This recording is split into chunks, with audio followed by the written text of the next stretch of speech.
This is the lightweight final here at the 2020 IBJJF Pans. In the white gi, Johnatha Alves, and in the blue gi, Michael Liera Jr. Atos versus Art of Jiu-Jitsu.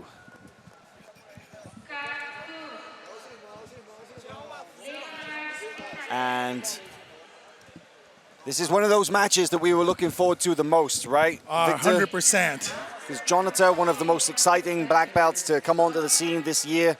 I mean, he got his black belt last year, but still we consider him a rookie because he kind of lost his first year as a black belt, the first season.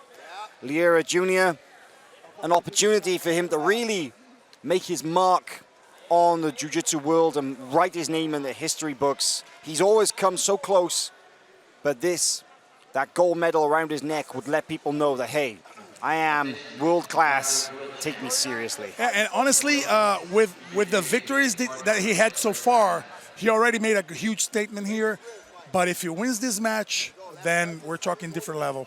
The thing is, I hope, and I'm not talking down on Johnatha, but I hope that he doesn't go for that 50-50 game. I totally agree with you. I think that, as talented as he is, exactly. as skilled as he is, use it. If he keeps going back to that strategy, then there is no guarantee of victory. It's a poor choice of strategy, like plain and simple. Right. It's a Pan Am finals. If you go out there and you go after the kill, you pass the guard, you get the position. Especially him. You know, he has the ability to do it, and that's what wins matches, not, risking 100%. everything in 50-50. No, 100%.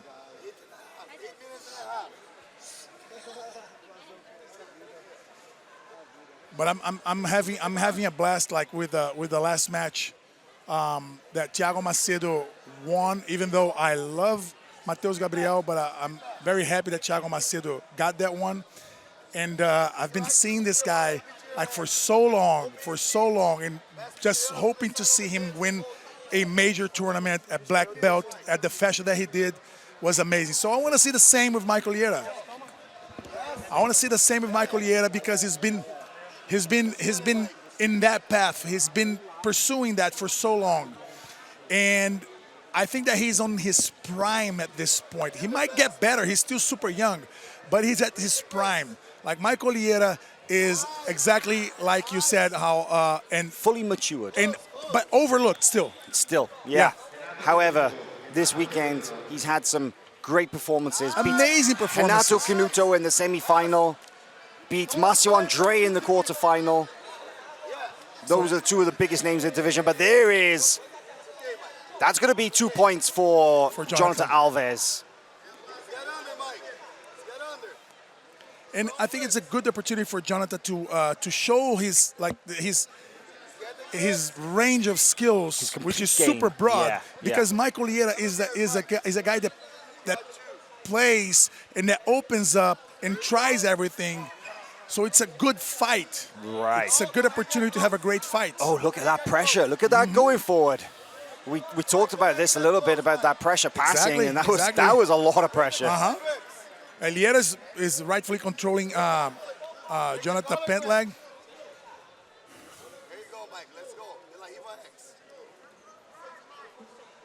Hanging out here in the open guard is Liera. He had so much success with this position against Marcio Andre. He had so much success with this position against Renato Canuto. His open guard has definitely been one of the things that has helped him most this weekend. And I love to see Professor André Galvão on one side, Professor Gui Mendes on the other side. This means that Jiu-Jitsu is getting more mature, is growing. There's people looking at it and say, oh, that's so weird. These guys are the same. No, it's not weird. It's not a problem. It's all good.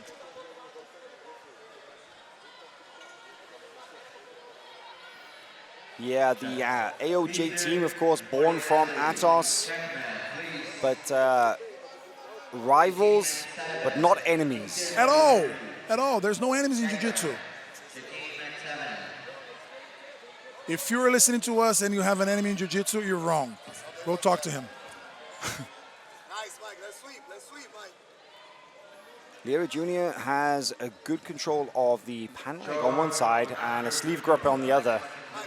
We've seen the Atos guys really use their sweeping position a lot. Yeah, a lot. You're right. But now going up high to a more traditional collar sleeve. But look at the posture of Alves. Head high. It is a good posture to avoid the sweep, but it's not great to move forward, to go ahead. He's in defense mode, and I don't like that attitude because of that. The defensive mode attitude takes you to this. And now Liera comes up, he gets 2 points. There, he got 2 points right now. There you go. Hopefully he won't fall in that 50-50 situation now. 2-2. Alves has his own opportunity to attack here. Okay, so both hands in both in pant legs from both fighters.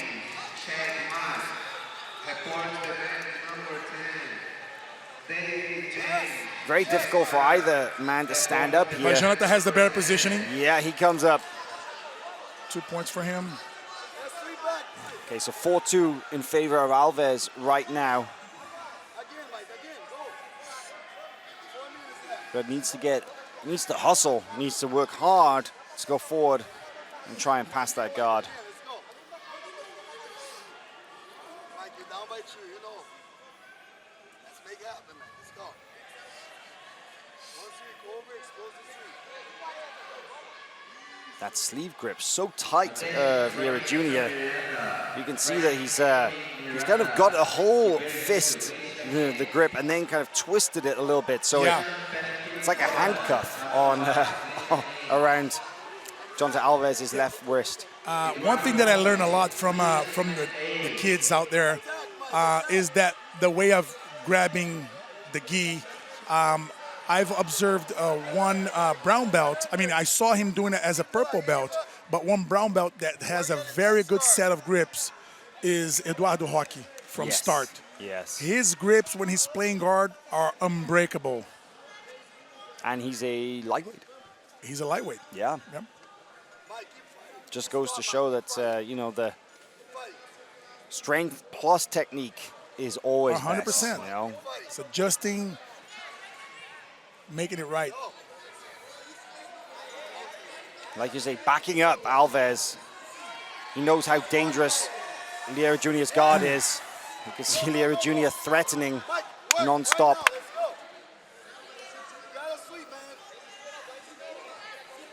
Alves on his toes and driving forward, but not going forward. Exactly. He's too conservative right there. He's just waiting for the best opportunity, which might not come, because Liera is not giving anything. All right, smart from Johnatha.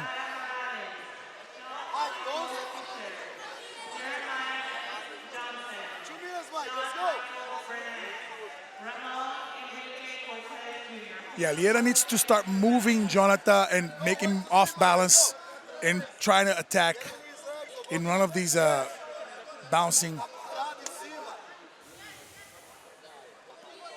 Yeah, definitely. Like both sides are asking for penalties, but none of them are stalling. They're both active. Very small battles being fought at the same time. A grip here, a foot placement there, a shift of the hips, a change of an angle. It's all very subtle. Johnatha controlling the clock. He's looking at the clock. He's making moves as time goes by. He knows exactly what's happening. He's looking at Guimanges. Everybody's super aware. These kids are so much more mature than I was at their age. Yeah, absolutely. The evolution of Jiu-Jitsu has been so good and so fast. These guys really, the way that they've been able to improve their Jiu-Jitsu at such a young age and become world-class, phenomenal, really.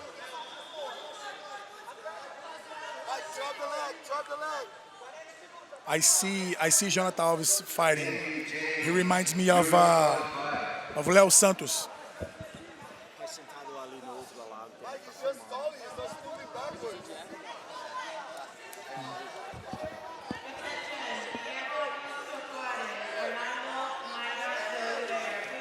20 seconds remaining, and Liera Jr. being told to sweep by Andre Galvao, but really just unable to find the leverage point that he needs to try and off-balance Alves. One last takedown attempt, but unable. And that is it. Alves, his first major black belt title, the IBJJF Pan Champion of 2020. And we can say that Johnatha deserved it. He earned it because he had the longest, toughest road to get there. Yeah, Johnatha Alves fought Jonatas Gracie in the semi-final, for Rodrigo Freitas, for Alexander Molinaro, and Bruno Carvalho. 5 matches to become champion here at the Pan Championships. He earned that gold medal, that's for sure. And on the finals, he got a very resolute Michael Liera, because he's, as I said before, in my opinion, at his prime. Yeah, phenomenal performance from both men there. Very close match, 4-2 in favor of Alves in the end via those 2 sweeps. Liera Jr. unable to get it back, but yeah, great performance.